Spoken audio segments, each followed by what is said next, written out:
The season's already 25% over. I feel you, brother. But grab that mustard pouch because it is time to go around the hockey world and check out everything worth a second look. A long look. Okay, dude. The goals were going, the saves were going, hits are going, hey? And tempers were flaring as the goalies especially had an interesting week. Flying into the end boards, scoring on themselves. Ow, Charlie! And whatever this was.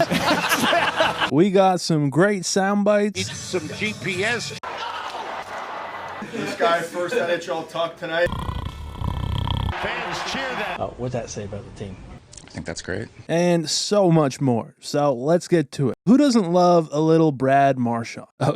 Brad Marchand. Well, the TNT crew had an interview with him, and it was a gem. With the bruises still visible on Biz from his 6-on-1 fight against these guys, which, by the way, this is real footage of how that went down. I know, crazy. But take a look at their hair, because after Biz chirped Marchand about hair implants... Hair transplant, you're looking a little less thin up top. It looks great. Is it? Oh, no, but Marchand's response was great. just trying to look like those guys who beat the wheels off you the other night. Can you give me business numbers so I have a little security heading back to the parking lot? But with that, how about we get into the physicality this week? The Blues and Rangers had a dandy. Rempe with a big hit on Walker here, but he apparently hasn't learned to stop yet because I don't know why else he'd do this. We had Hofer going for the puck with Cooley being a jerk as things almost got real spicy. No one said excuse me there. Yeah, okay. In the AHL, Sharks prospect Artem Georgiev fought two guys at once this week. Then we had Foligno with a huge hit on Forsberg, Christensen laying down Kuzmenko over in Anaheim. It was Gudas handing out a pretty hip check as not only did Stutzla get it once, he decided to give one of his own. And we definitely got some friendly fire this week, Marchand and Dadonov colliding in Dallas. Then we had Jack Eye giving black eyes to the linesman, though. We had Karche with a big one on Carlson, who went flying into the post. Hate to see that, honestly. Wish him the best. But we also had Galley in Montreal with 2 for flinching.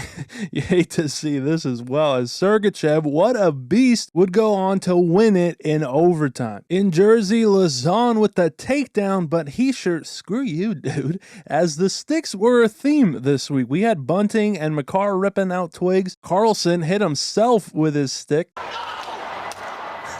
And after things didn't exactly go great in Tampa for the Avs, Georgiev finally had enough.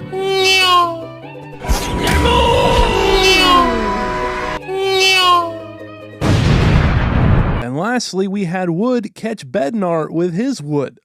I did not just say that. Let's cleanse the palate with some quick ones. This is Connor Geeky's pre-game routine. Yes, dude takes a whole ass shower out there. Also in a pre-game, we had Pasta rocking the Cooper bucket with a fantastic throwback for their centennial game. And then remember Marshon Lynch back in the day? I'm here so I won't get fined. I'm just here so I won't get fined. Well, we got the hockey version of it with Marty St. Louis. Like I said, I loved everything about our game. I'm not going to talk about the refs. I loved our game, but I'm not going to talk about the refs. Non, on était là. Toute la game, j'ai adoré notre match, comme je te dis, mais je parlerai pas des arbitres. Then what's in the smelling salts these days? Jeez. Don't smoke crack. We had Dylan Larkin out here looking like looking like a suburban mom with that strut. A kind of creepy celly from Pedersen. We got an Ovi sighting in Sunrise, loving the ENG. We also got whatever this is. And then Matthews asked about third period leads. You're 12-0 if you have a lead going into the third period now. What'd that say about the team? I think that's great. With it being Thanksgiving, naturally the TNT crew were a bunch of turkeys. This idea, but As we even got a whole Thanksgiving ASMR clip from the Devils. Owen, sit down! Get your plate past the turkey. What's the weather like today? Lots of traffic there in the tunnel.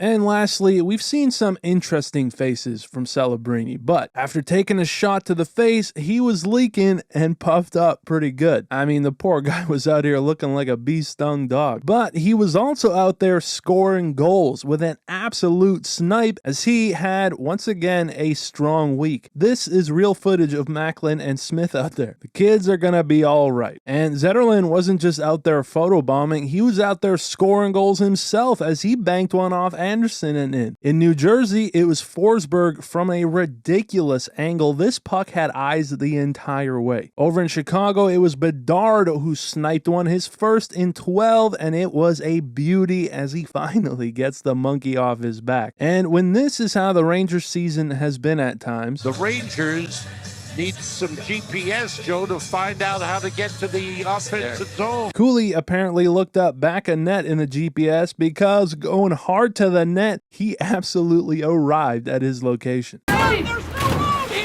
Over in Nashville, it was Sorelli with accidentally an absolute beauty of a goal. Over in Dallas, we had Mason Marchand with a pretty spinorama to beat Hellebuck of all people, and are you not entertained? We had the return of Tiny Garland, who made a beautiful play laying down his stick here. Before in OT, it's Tiny Garland posting up to score one of the ugliest between the legs goal you'll see. But this came after what was a beautiful stop by Lankinen on the other end, as he had himself a fantastic week. Literally breakdancing out there, and for good reason, because Lankinen made NHL history, being 10-0 on the road to start the year. And so with that, how about we get to what was a rough week for the goalies? Obviously, the big one this week was Charlie Lindgren scoring on himself.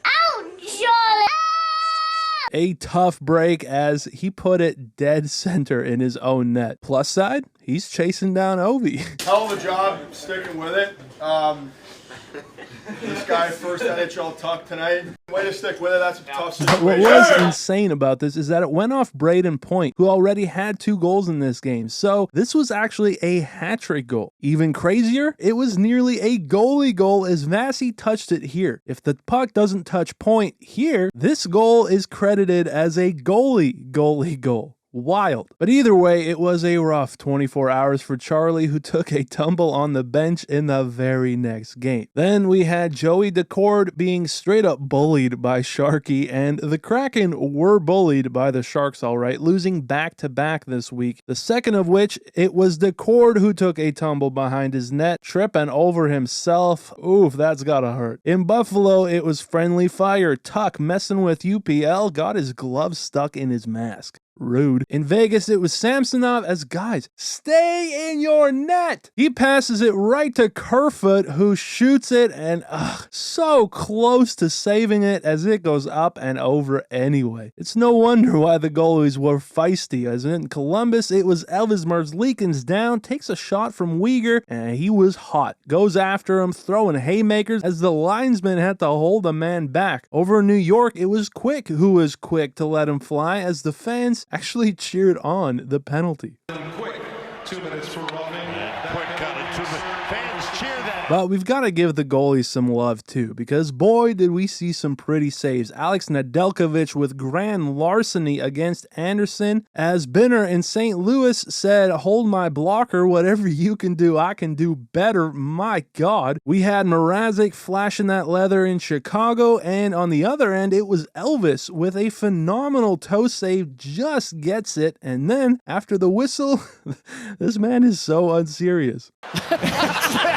Smith and Merzļikins do a little pantomime there. But to end off the week, we had Cole Caulfield wearing number 13, scoring his 13th of the year in Columbus. I thought that was pretty special. But with that, that's about it for me this week. Thank you guys so much for watching. I appreciate it very much, and I'll see you in the next one.